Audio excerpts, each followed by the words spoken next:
दिल्ली शहर में गोपाल बैग बनाने की एक फैक्ट्री में काम करता था, जहां उसे 10,000 रुपए महीना पगार मिलती थी। उसका परिवार गांव में रहता था। आज उसे दिल्ली आए हुए पूरे 2 साल हो गए थे। अब वो पूरे 2 साल के बाद अपने गांव वापस जा रहा था। वो जल्दी से मालिक से अपनी पगार लेता है, फिर अपने कपड़े भरकर बैग में रख लेता है। आज इतने सालों बाद मैं अपने गांव जा रहा हूँ। घर में सब मुझे देखकर कितने खुश होंगे। गोपाल बस पकड़कर शहर से गांव आ जाता है। आज वो बहुत खुश था। 2 साल पहले जो सपना लेकर मैं शहर गया था, आज वो पूरा हो जाएगा। अब मैं भी अपना घर ले पाऊंगा। 2 साल पहले गोपाल गांव से शहर गया था। आज उसके पास पूरे 1 लाख रुपए जमा हो गए थे। वो खुशी खुशी अपने परिवार के पास पालमपुर गांव लौटा। जैसे जैसे वो अपने घर की ओर बढ़ रहा था, उसकी खुशी भी उतनी ही बढ़ रही थी। गुड्डू, सोनी और ममता जब मुझे देखेंगे तो कितने खुश होंगे। गोपाल अपने किराए के उस घर के अंदर जाता है, जहाँ उसकी बूढ़ी माँ बिस्तर पर लेटी हुई थी और लगातार खांसी जा रही थी। उसकी पत्नी ममता खाना बना रही थी, जबकि दोनों बच्चे गुड्डू और सोनी नीचे फर्श पर चटाई पर बैठकर खेल रहे थे। माँ कैसी हो? अपने बेटे को देख खाट पर पड़ी गायत्री और घर में सभी लोग खुश हो जाते हैं। तू आ गया गोपाल, मेरा बच्चा, कैसा है तू? मैं भी ठीक हूँ माँ। जी, आप यूँ अचानक? कोई खबर तो कर देते आने की। खबर कर देता तो तुम सबके चेहरे पर जो मुस्कुराहट है वो कैसे देख पाता है। गुड्डू और सोनी जल्दी से आकर अपने बाबा से लिपट जाते हैं। अरे मेरे प्यारे बच्चे, ठीक हो ना? देखो, बाबा तुम्हारे लिए ये टॉफी और कपड़े लेकर आए हैं, और माँ ममता ये साड़ी तुम दोनों के लिए। बाबा कितने अच्छे हैं। सच में बाबा, हमें आपकी बहुत याद आती थी। गोपाल अपने दोनों बच्चों को सीने से लगाकर खूब प्यार करता है। 2 साल लगा दिए तूने आने में। क्या तुझे अपनी बीवी, बच्चों और इस बूढ़ी माँ की याद नहीं आई? हाँ? याद तो बहुत आ रही थी माँ, लेकिन अगर जल्दी लौट आता तो अपना घर बनाने के लिए पैसे कैसे जोड़ पाता। तो क्या आपके पास घर बनाने के लिए पैसे आ गए क्या? हाँ ममता, और अब हमारा भी अपना घर होगा जिसमें हम सब चैन से सो पाएंगे। अगले दिन गोपाल अपने मकान मालिक से मिलता है और उसका बकाया किराया उसे चुका देता है, जिसके बाद उसके पास 70,000 बचे थे। अब वो इन पैसों से खुद के लिए नया घर देखने लगा, लेकिन वहाँ हर घर की कीमत 2 से 3 लाख थी। गोपाल ने कई दिनों तक अपने परिवार के रहने के लिए घर ढूंढा, लेकिन उसे कहीं घर नहीं मिला। आ गए जी, कहीं बात बनी क्या? नहीं ममता, मेरे पास जितने पैसे हैं उतने में हमें कहीं भी घर नहीं मिल रहा। वैसे नदी के पास जो घर बना है, तुम उसे क्यों नहीं देख लेते? तुम ठीक कहती हो ममता, मैं कल ही जाकर वो घर देख आता हूँ। अगले दिन गोपाल नदी किनारे वाला वो घर देख आया। देखो गोपाल, दाम तो एक ही लगेगा, इसका पूरा 70,000। बोलो मंजूर है? हाँ हाँ जमींदार साहब, इतने पैसे तो हैं मेरे पास, और ये घर भी मुझे पसंद है। यहाँ तो कितनी ठंडी हवा आ रही है। अब वो अपने परिवार के साथ उस किराए वाले मकान से अपने नदी वाले घर के पास आकर रहने लगा। अच्छा बेवकूफ मिल गया। जो घर लोग मुझसे 30,000 में भी नहीं ले रहे थे, वो उस बेवकूफ ने मुझसे 70,000 में ले लिया।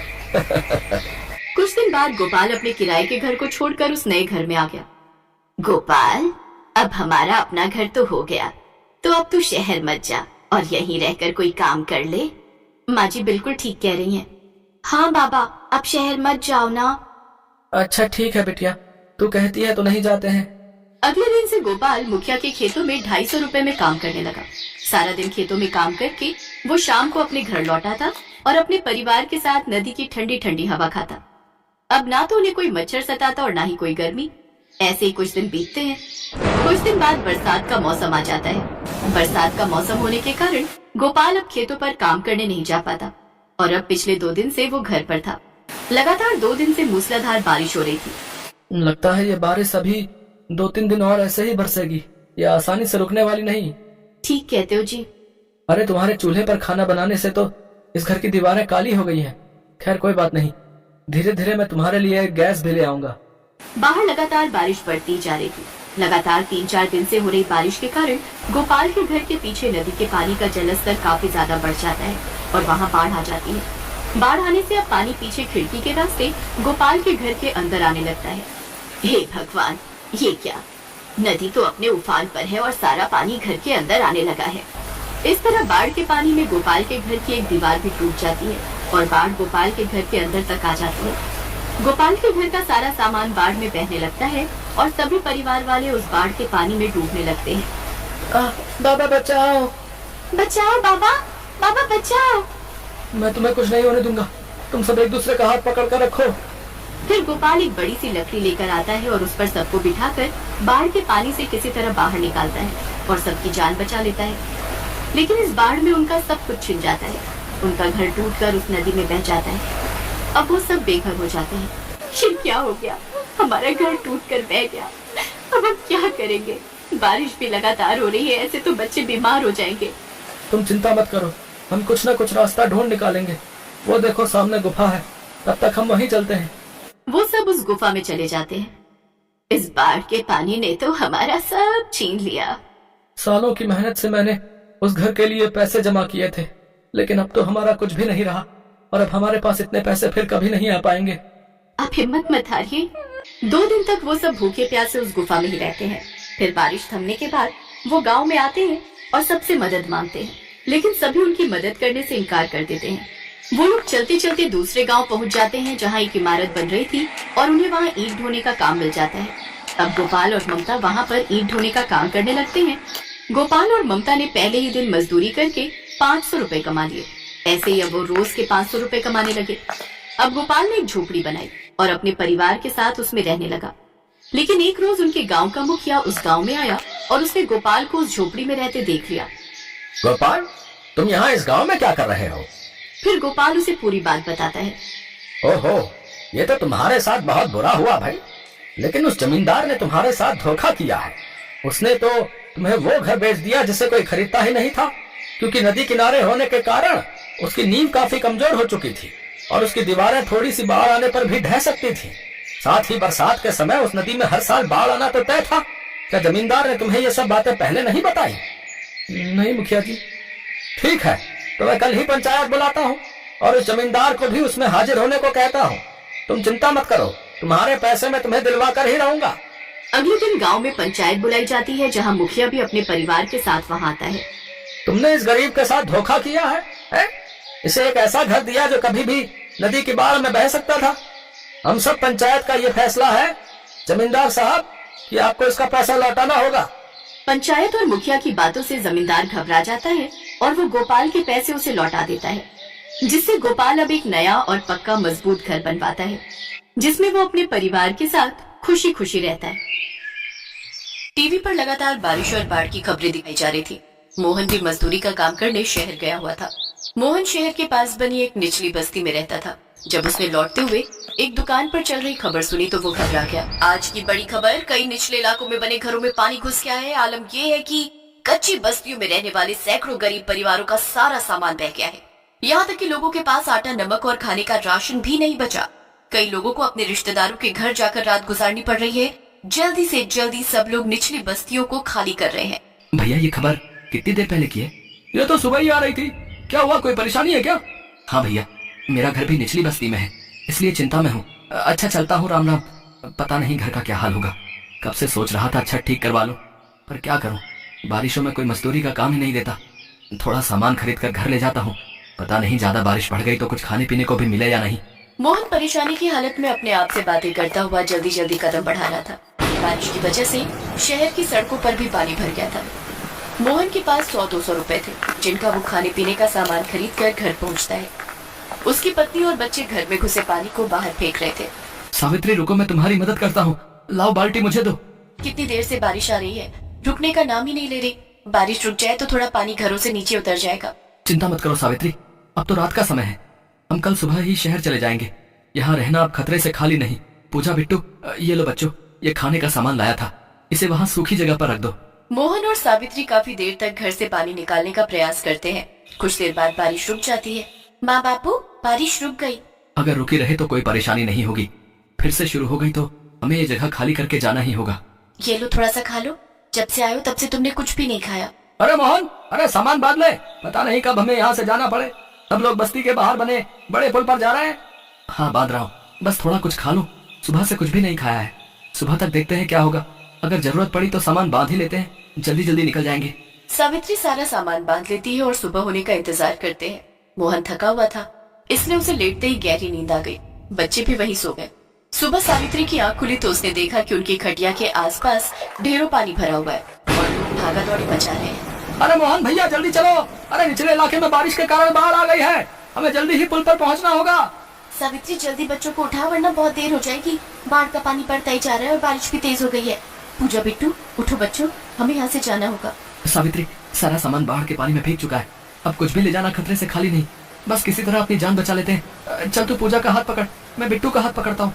अभी मोहन बिट्टू का हाथ पकड़ने आगे बढ़ा तभी मकान की छत टूटकर नीचे गिर गई और छत का एक टुकड़ा बिट्टू के सिर में जा लगा। बिट्टू के सिर से खून बहने लगा। बिट्टू बेहोश हो गया। बिट्टू मेरे बच्चे, सुनो जी कुछ करो, बिट्टू के सिर से खून बह रहा है, आंखें भी नहीं खोल रहा। घबरा मत सावित्री, बिट्टू को कुछ नहीं होगा, मैं कुछ करता हूँ। बारिश में बाढ़ के गहरे पानी में मोहन इधर उधर सबसे मदद मांगने लगता है। ओ भैया तुम उस ओर जा रहे हो तो किसी डॉक्टर को भेज देना, भैया तुम्हारी बड़ी मेहरबानी होगी। अरे भाई इतनी बारिश में इस बाढ़ के पानी में कोई डॉक्टर नहीं मिलेगा, सब शहर में रहते हैं, यहाँ निचले इलाके में कोई डॉक्टर नहीं आएगा। भैया यहाँ डॉक्टर मिलना बहुत मुश्किल है, एक काम करो तुम पुल तक पहुँच जाओ, हो सकता है वहाँ कोई सुरक्षा कर्मी मिल जाए। हाँ ये ठीक रहेगा, मैं अभी जाता हूँ। हे भगवान मेरा बच्चा, उसकी रक्षा करना प्रभु। बाढ़ के पानी में तैरता हुआ मोहन पुल तक पहुंचने की कोशिश कर रहा था। उधर सावित्री का रो रो कर बुरा हाल था। बिट्टू की तबीयत बिगड़ती जा रही थी। घर में पानी भरा हुआ था और खून से लथपथ बिट्टू बेहोश पड़ा था। कहाँ रह गए जी, जल्दी आओ, हमारे बिट्टू की तबीयत बिगड़ती जा रही है। मेरे बच्चे आंखें खोल, इसका तो बदन बुखार से तप रहा है। हे ईश्वर अब तो आप ही का सहारा है, इन्हें जल्दी से भेज दो। मोहन किसी तरह पुल तक पहुँचता है पर वहाँ भी भगदड़ मची हुई थी। भैया यहाँ पर कोई डॉक्टर मिलेगा कहीं? तुमने कोई आसपास डॉक्टर देखा है? नहीं भैया, और यहाँ कोई डॉक्टर नहीं मिलेगा। इतनी भीड़ में तुम्हें लगता है कि कोई डॉक्टर मिलेगा? अरे बाढ़ की वजह से हम गरीबों का कितना बुरा हाल है, सब इधर उधर अपने परिवार को ढूंढने में लगे हुए हैं। कहीं भी कोई डॉक्टर नहीं दिखाई दे रहा। भगवान मदद करो, मुझ गरीब पर दया करो, मेरी मदद करो। अचानक भीड़ में से एक डॉक्टर मोहन को रोता हुआ देख लेता है। अनुराधा तुम बच्चों के साथ रहो, मुझे उस मजबूर पिता के साथ जाना होगा, लगता है उसका बच्चा बीमार है। पर इससे आपकी जान को भी खतरा हो सकता है। निचले इलाके में बाढ़ का पानी ऊपर तक आ गया, अगर आपको कुछ हो गया तो? अनुराधा मैं एक डॉक्टर, मेरा सबसे पहला कर्तव्य यही है कि मैं अपनी जान की परवाह किए बिना किसी की जान बचाऊं। अगर मैं आज इस गरीब मजदूर पिता के साथ नहीं गया तो कल मैं अपने पेशे और अपने समाज से आंखें नहीं मिला पाऊंगा। कुछ देर बाद सुरक्षा कर्मी आएंगे, तुम उनके साथ घर लौट जाना, मैं किसी न किसी तरह वापस आ जाऊंगा। उस डॉक्टर का नाम राकेश था। वो दूसरे शहर से वापसी आ रहा था। अचानक उसकी गाड़ी पुल पर भीड़ में फंस गई। आगे का पुल टूट चुका था, इसलिए कोई भी सहायता के बिना शहर तक नहीं जा पा रहा था। इसी बीच जब डॉक्टर राकेश ने मोहन को रोते बिलखते डॉक्टर के लिए पूछते देखा तो उससे रहा नहीं गया और अपना फर्ज निभाते हुए वो मोहन के पास पहुंचा। सुनो मैं डॉक्टर हूँ, तुम्हारा बेटा कहाँ है, मुझे जल्दी से ले चलो। आप डॉक्टर हो? हे भगवान आपका लाख लाख शुक्र है। आप मेरे साथ कैसे जाओगे डॉक्टर साहब? आगे पानी भरा हुआ है, मेरा घर निचले इलाके में है। चिंता मत करो, मुझे तैरना आता है, मैं तैर कर तुम्हारे साथ चलता हूँ। आपकी बहुत बहुत मेहरबानी डॉक्टर साहब, इस मुसीबत की घड़ी में आप मेरे लिए अपनी जान खतरे में डाल रहे हो। भगवान आपका भला करे डॉक्टर साहब। वो उस तरफ मेरा घर है, आइए डॉक्टर साहब, वहाँ उस तरफ। डॉक्टर राकेश को तैरना आता था। बड़ी मुश्किल के साथ वो मोहन के साथ उसके घर तक पहुँचते हैं। बिट्टू की हालत बहुत नाजुक थी। डॉक्टर राकेश ने जल्दी जल्दी बिट्टू का इलाज करना शुरू किया। आसपास घर में पानी भरा हुआ था, हर तरफ परेशानी ही परेशानी। फिर भी डॉक्टर राकेश ने हिम्मत नहीं हारी। अपना फर्ज निभाते हुए डॉक्टर राकेश ने बिट्टू का पूरी तरह इलाज किया। कुछ समय पश्चात बिट्टू को होश आ गया। बारिश अब तक थम चुकी थी। पानी धीरे धीरे घरों से उतरने लगा, पर घरों की हालत बहुत खराब थी। सब सामान बह चुका था। लोग इधर उधर भूखे प्यासे घूम रहे थे। घबराने की कोई बात नहीं है मोहन, मैंने सुरक्षा कर्मियों को फोन मिला दिया है, वो कुछ देर में यहाँ आ जाएंगे। उनकी तरफ से सभी निचले इलाकों के लोगों को पूरी मदद मिल जाएगी। अच्छा अब मैं चलता हूँ, बिट्टू को समय पर दो। जैसे डॉक्टर राकेश जाने लगता है, मोहन उनके पैरों में गिर जाता है। डॉक्टर साहब, विपदा की इस घड़ी में कोई भी इतनी सहायता नहीं करता जितनी आपने मेरी की है। मेरे घर के चिराग को बुझने से बचा लिया। मोहन मैं तो बस अपना कर्म कर रहा था, और कर्म करने की प्रेरणा मुझे ईश्वर देते हैं। उस समय तुम्हें मेरी जरूरत थी, इसलिए मैंने अपना कर्तव्य निभाया, और अब घबराने की कोई जरूरत नहीं है। बिट्टू बिल्कुल ठीक है, अपना और अपने परिवार का ख्याल रखो। डॉक्टर राकेश ने विपदा के समय मोहन की मदद करके एक महान नागरिक होने का परिचय दिया। बारिश और बाढ़ ये तो प्राकृतिक विपदा है जिनको रोका नहीं जा सकता, पर विपदा के समय हम किसी मजबूर की सहायता करें तो उससे बड़ा काम कोई नहीं। कुछ समय बाद सुरक्षा कर्मी निचले इलाकों में पहुंच जाते हैं और वहां से सब गरीब परिवारों को निकाल लिया जाता है, जिनमें मोहन और उसका परिवार भी था। सरकार की तरफ से सबको जरूरत के सामान और रहने की जगह उपलब्ध कराई जाती है। बारिश के कहर से गरीब परिवारों का बहुत नुकसान हो गया था। कुछ समय बाद जब मौसम बदलता है तो फिर से जिंदगी की गाड़ी पटरी पर आती है और गरीब परिवार एक बार फिर से नई उम्मीद के साथ जिंदगी के रास्ते पर बढ़। तो दोस्तों कैसी लगी आपको हमारी ये स्टोरी? कमेंट बॉक्स में जरूर बताइएगा।